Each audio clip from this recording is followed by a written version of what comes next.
This is the United States of Europe. Welcome. Yes, it is. Are we on? Indeed. There we go. Hi, it's me, Greg Shapiro, the American Netherlander, trying to make the EU a little less boring.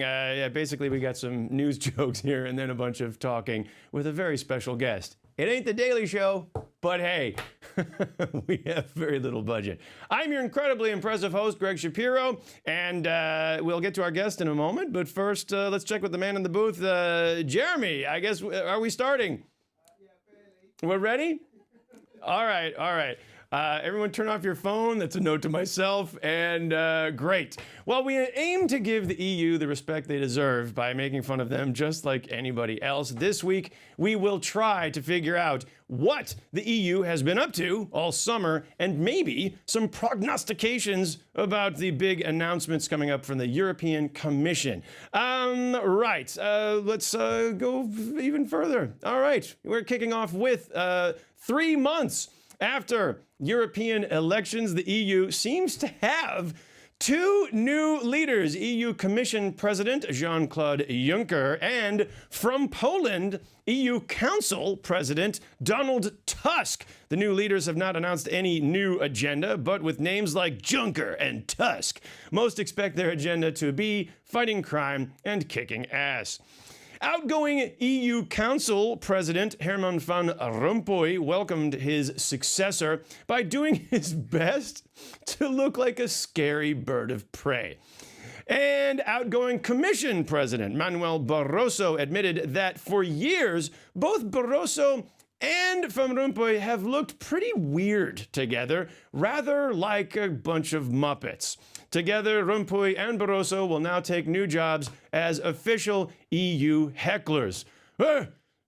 These leaders remind me there's nothing like a good economy, because what we've got now is nothing like a good economy.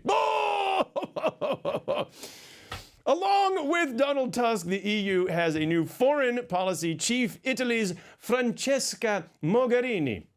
With only a limited amount of of experience as Italian foreign minister, her main qualification seems to be she's not Silvio Berlusconi. Notably, Italy has done little to address the growing number of refugees flowing across Europe's southern border. Hence, Mogherini is perfect to continue Europe's policy of doing nothing to allow refugees flowing across Europe's southern border. EU foreign policy had its hands full this past weekend at the NATO summit to address Russian aggression in Ukraine. NATO was expected to take a harder stance, but they had to admit that after years of the Russian military receiving no pay, when Putin says we have no idea who invaded Ukraine, maybe he's telling the truth. Meanwhile, the initiative for the Ukraine to join NATO was struck down as founding NATO members reminded themselves the whole reason Ukraine exists is so that Russia can break off a peace whenever it gets hungry. In economic news, France recently underwent a cabinet shakeup with François Hollande saying that austerity was doing more harm than good. Angela Merkel insisted that austerity is working in Europe, pointing to the success of the UK economy after they ended austerity. Germany claims that austerity is necessary to fight inflation. Inflation that exists about as much as weapons of mass destruction in Iraq did. Yeah, that's right. Angela, I compared you to George W. Bush. Admittedly, that's not fair. Even Bush knew to eventually give up the argument. For years now, EU countries have been afraid to enact any stimulus policy that might offend Germany. But after the summer, we might be seeing some signs of change. The British have been quietly advocating stimulus. The French are more and more pro-stimulus. And after the elite economic summit in Jackson Hole, Wyoming, Mario Draghi of the European Central Bank is insisting on stimulus. But the real change in attitudes toward Germany is not just policy-based. It seems like there might be something else at work. Over the summer, Germany has announced that from now on, Europe will have to pay to drive on the Autobahn. This apparently was the straw that broke the camel's back, the drupal that made the Wasser overflow. And as the new fiscal season opens, Europe's response to Germany is now basically enough of your austerity, your bizarre fixation on inflation, and your Autobahn. You're full of Scheiße. And I mean that in a bad way.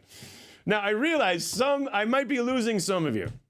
Let's just take a moment and go back for a moment. Let's digest what's been going on in the headlines. Shall we check how many people had no idea that these guys were being replaced as the new leaders of Europe? And yeah, Barroso and Rompuy. It's not your fault. I mean, you'd think that if two new leaders of the second largest economy in the world were announced, it would be front page news. Not in Europe. Here's the front page of the International New York Times. No coverage of the previous weekend summit on the Monday front page. Instead, it's the all-important lead-up to the local Hong Kong elections in China. Hong Kong, very important, but local. Not China even, Hong Kong. Granted, there was a mention of the new EU leader Tusk on the front page, way down at the bottom right. There he is. Yes, there he is. Normally, it's referred to in headline, front page layout terminology as the who gives a shit territory. Normally devoted to headlines such as opera singer introduces new fragrance or those green golf jackets. Who makes them? And granted, they did cover the story in the business section on page 17 without even including a picture of the new leader. That's the equivalent of like the first ever black president being elected in America, and the newspaper runs no picture of the man, just a picture of George Bush saying proud leader looks back on legacy. Whereas the new guy, the old guy is Hans van Rompuy, whose most notable moment was allowing UK right-wing politician Nigel Farage to say, "You should not exist. You have all the charisma of a damp rag." Now, the incoming EU Council president, I think, is rather noteworthy. Kind of a tough-talking guy, Donald Tusk. If Nigel Farage calls Donald Tusk a damp rag, I can imagine Tusk might say, "I'll show you who's a damp rag," and wipe the floor with him. Now, if you, like many people, say, it doesn't matter how we vote, they just pick whoever they like, it's not entirely your fault. You're partly right. There was a point when the democratically elected Juncker was being opposed by David Cameron of the UK, who was shouted down in a major political embarrassment for Cameron. Didn't read about that, did you? No, it was on page 17. If, like you say, like many people say, I guess it's just not that interesting, it's not your fault. The fact that Tusk is from Poland, right on the border with Russia, could be interesting for this whole Ukraine situation. Nah, you only read about that somewhere on page 17. Or maybe it was in the next day's paper, the Tuesday edition. But no, still no mention of the front page here on the front page. It's like, couldn't they just have a special section devoted to the EU? But no, there is a special section. It does include an entire section about Russia. Written by Russia. Paid for by Russia.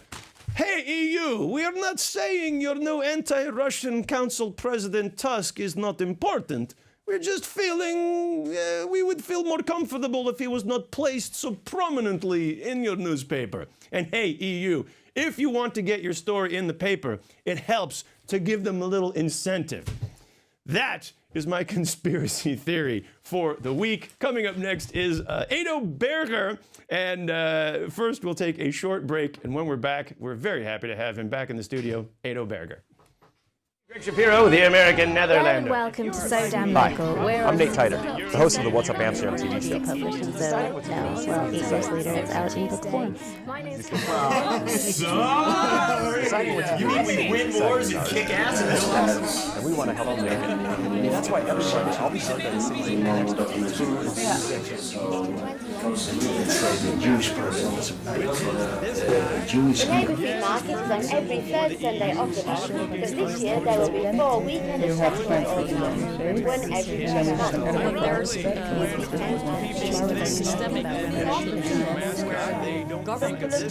Yeah, it's just like a real, you know what I mean by that? A real kind of what's coming next quality to it. Which managed to convince the council. But yeah, sometimes it was verging on the cheese. It's quite an expensive project, but it's so beautiful. He's on the same side, Jess, you motherfucker. And we're all part of Broadcast Amsterdam. It's always been weird, so that was... And we're back. We're joined here on, the United States of Europe with Edo Berger. Me, Greg Shapiro here, the American Netherlander. And Edo, thank you for being back. Happy to be back, yeah. I've just been told you're the highlight of last season. We're both comedians in Amsterdam. And at one point at the Comedy Cafe, we were realizing, like, hey, we're both making jokes about Europe. And you're a European Studies major. Yes, so yeah. I can at least pretend that I know what I'm talking about. Yes. I can sweeten the bitter truth. What else can I say to introduce, just so we know, Edo Berger, you might know him from Q Music in the Netherlands. He's all over YouTube with the viral video. And his own video, of course, Iedereen heeft er een, that's his solo program. And you're going to Oslo coming up. Yeah, next Saturday, yes. I'm going to perform for Dutch people in Oslo. Apparently they have them. Yes, Dutch people are all over the place, man. Yeah, I know. Yeah, and if you see one, you have 100. It's like right? rats, yeah. Like rats or termites or something? Yeah. Oh, man. And so, have you been to Oslo before? No, I hear it's pretty and expensive and pretty expensive. Oh, yeah.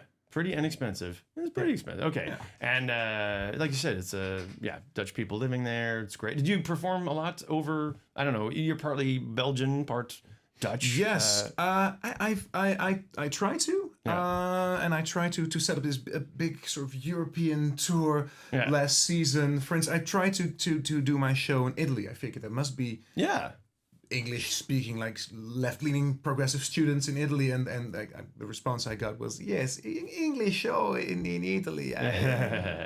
No. For instance. You were also talking a bit about Mark van Vliet, and I thought, before we get into your ideas of the new commission stuff, tell us about this project that you're doing about teaching high school students not to believe everything they see or hear. Yeah, in the media. me and comedian Mark van Vliet are doing a show for high school students on being media savvy. Yeah. And we're going to try to prove to them that they're not. Because if you do a show for 16, 17-year-olds, they're the most stubborn people in the world. So we're going to use tests and mentalism to prove to them without a shadow of a doubt that they don't know anything, or that they're easily fooled. I mean, it's unfortunately too easy. There's so much misinformation. Like they're saying, the internet makes it more possible than ever before to reinforce whatever false information you have. Yeah, and interestingly, Mark, who is also a maatschappijleer teacher, social studies basically, he says that he's noticed that the kids he teaches, they're so used to everything being readily available on the internet that you and I are actually better at looking for things. Because we still had to... We learned in libraries to look up stuff. And he says, I tell him to go and look up the miljoenennota. Yeah. Next week they come back and say it's not on the internet. Oh, right. Really? So and of course these are good times to watch the media as well, with the new leaders not being announced in the press. Yeah. Well, I mean, it's coming up. I know that. Fine. The whole Donald Tusk thing, I think it's very interesting, but then I'm a wonk and a crank, and my wife makes fun of me. Let's get a bit more. Let's invite someone else here to weigh in on the subject. Donald Tusk is kind of big news, isn't it? I mean, that was a surprise to me. Anything that happens on that level in Europe should be big news because it's really influential. Yeah. But yeah, getting the first Eastern European politician in such a high position, that's pretty new. Perhaps to balance out the fact that Juncker was sort of the most beige option that they could have come up with. On the other hand, he's the third Luxembourger to hold that post. Right. Yeah. So basically, now if you're a Luxembourger, you stand a better chance of becoming Commission president than getting in the national football team, which says a lot because it's Luxembourg. Yeah. So yeah, he's the first Eastern European, and he speaks Polish. I think Russian, fine, but not a lot of English and no French apparently. Yes, how did they sell that? Well, at some point you have to have an Eastern European. There's 10 Eastern European countries. In the EU now, and of course, there might be sort of a nice anti-Russian rearrangement going on with Frans Timmermans, who representing the Netherlands, the biggest fans of Putin right now. Right. Yeah. Probably getting a high position. So it's a little rearrangement of the battlefield. Well, yeah. I mean, we're based in the Netherlands here, so we can talk about Frans Timmermans, who. I'm a fan. I will put that out there, and he's a very good speaker. I think he was very eloquent at the United Nations after the plane disaster over Ukraine, and like you were saying, he was also there on Maidan Square, I believe, in Kiev earlier in the year. So, are we making odd to think that this long-term choice of leadership is maybe based on this very current event situation in the Ukraine? Do you find that weird? I don't. I think that probably. I mean, if you're asking why is there so little coverage of European affairs? Well, what would change that? A common enemy would. I mean, if there's anything that's bringing Europeans together right now, it's their dislike of Vladimir Putin. I mean, from Turkey to Poland to Germany and the Netherlands. Everybody wants to do something about Putin, so that he might be the Darth Vader that brings all the rebels together. Right. And by the way, I mean, being Dutch, Darth Vader, I'm your father. I mean, Vader meaning father in Dutch. Isn't it a shame? Who did not see that coming? Damn it, there was another one as well. Like, come on, for Dutch. Yeah, you might not know this, but Obi-Wan Kenobi in Dutch is an old name for mayonnaise. Right. You did not know that. No. Neither did the rest of the people in the studio. Yeah, they're shaking their heads. All right, now wait a minute. I'm supposed to make a jumping off point here too. All right, a little bit about Donald Tusk, and what else? Like, I'm trying to figure out how these choices of commission president and council president. Well, actually, first of all, you're the European studies major. Let's take a moment and figure out, how do you explain the difference between the commission president and the council president? In a regular country, the European Commission would be the cabinet. They're the ministers, they're the executive branch, basically. Only in Europe, they don't want to leave the commissioners alone. They want to have national influence on top of the Commission. So there is something called the European Council, which is basically when they're talking about finance, all the finance ministers come together. When they're talking about agriculture, all the agriculture ministers come together. Or when it's really big stuff, all the heads of government come together. And to put a face on that, they have now added, ever since a few years, someone on top of that, namely the Council President, informally known as the President of Europe. Right. I mean, now I was saying in terms of America, it might be if you've got the president's cabinet, which is the administration, secretary of this, secretary of that, defense, all the way down to education, agriculture. Fine. So there's one guy, and that would be the commission president here. But what if there would be another president, co-president, to take care of all these different states? There are 50 different states, and anytime there's a big decision coming down the pike with, agriculture, economics, there's another guy who sort of rallies all the governors, but also all the governors' staffs, cabinets. And it's kind of like, that's a bit what it's like, isn't it? And also, Well, I mean, the why it's there is that because no country wants someone else to be the sole chief of Europe, because then Europe would be a country and a super state, and we don't want that. No one's ready for that. So basically, the Council of Europe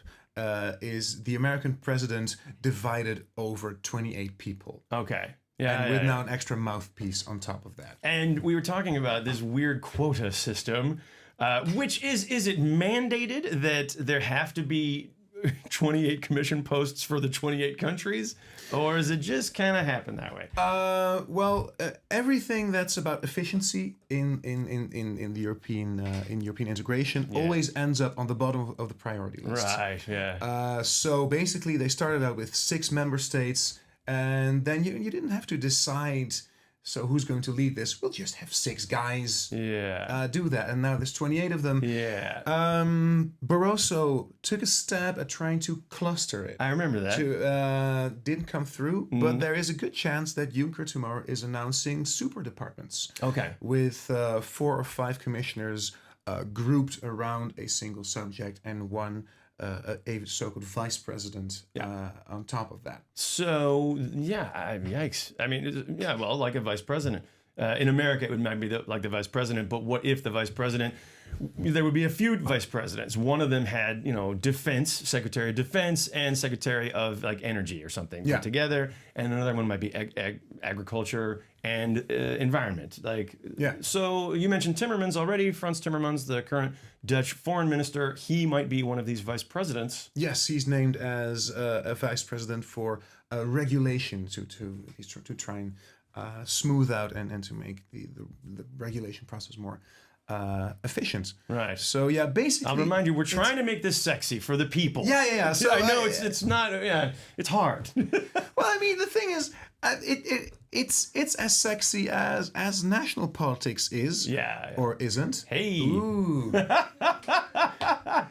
And we're back. I'm very happy that the people in your studio friend, let's make it sexy. Just turn on the lights. Where's the olive oil? Let's start rubbing each other in and talk about Fogherini. But basically, it is as sexy. But everything that's that makes it so complicated, they're trying to change it, but they have to do it so slowly that they don't want to wake sleeping dogs in the different countries. So maybe I'm just giving you trouble right now. I mean, I can't explain why.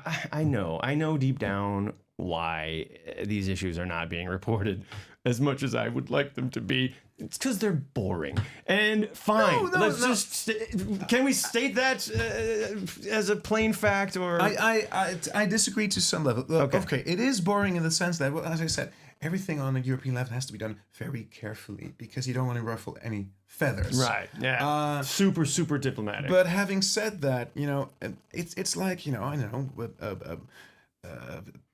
the media coverage for, say, the Paralympics. People are always complaining, why don't the Paralympics get more attention? Right. They're performing at a high level. They work just as hard. Why is that? Well, basically, the press covers whatever people are interested in.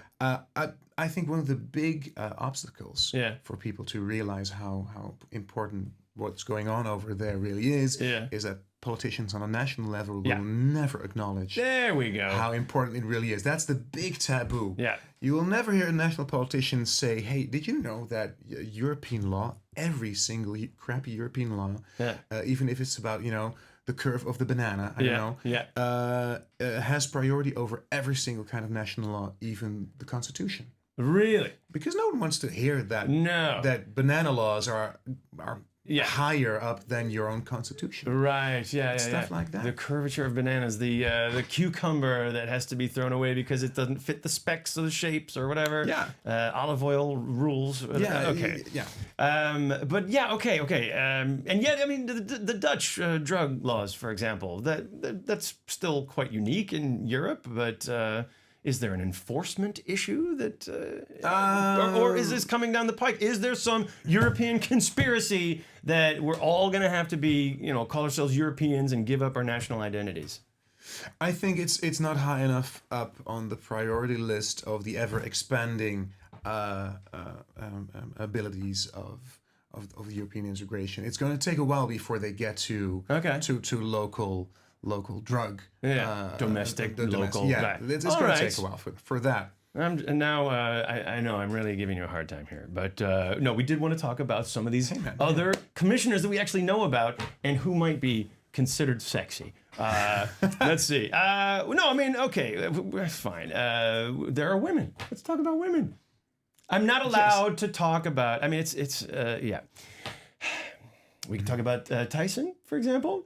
Marianne Tyson. Yeah. Mogherini is another one. Yes, there have been I think 9 women have been proposed. Yes. They were aiming for half a half. Yes. Eventually, they came up with 9, which is the previous amount, I think, of 28 or so. Anyway, but okay, something rather. Sure, we don't want to have a quota system per se, and yet, okay, 9 women. Basically, what Juncker said, he implicitly said, if I can't do a Luxembourg accent, but I'll try.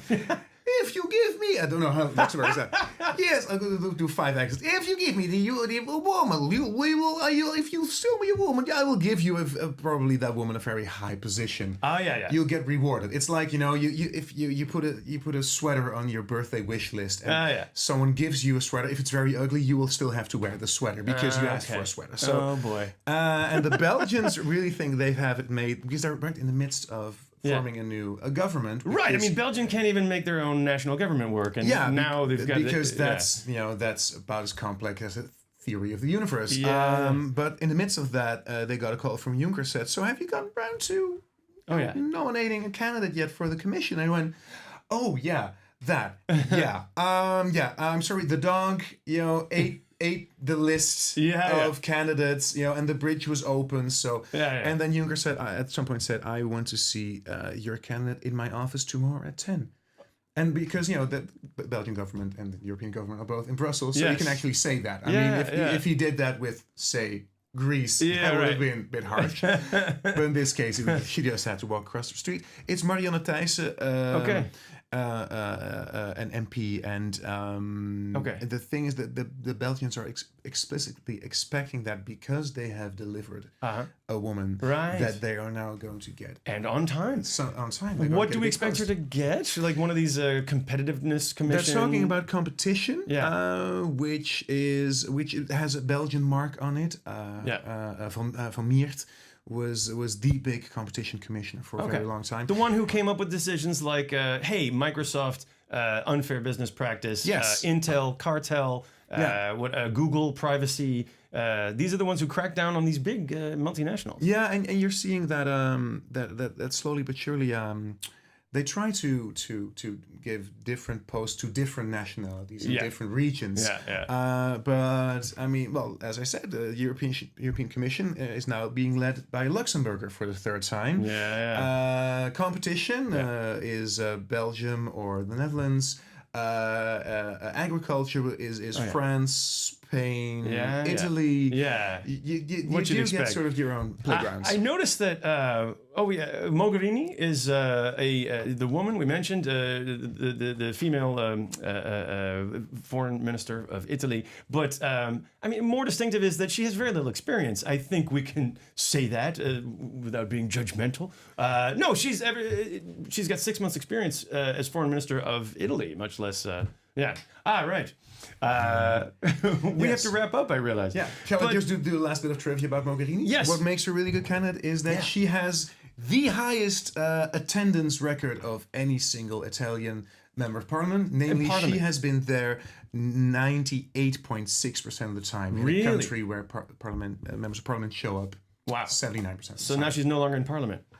Oh, well, that number's going to go down. Edo Berger, thank you for joining us. Would you like to come back sometime or perhaps contribute? Ooh, can I? Yeah. Hopefully, we'll be seeing more of Edo Berger. You can see him on YouTube, and you can see him at his website, edoberger.nl. Yes. Okay. That's it. And we'll see you next week.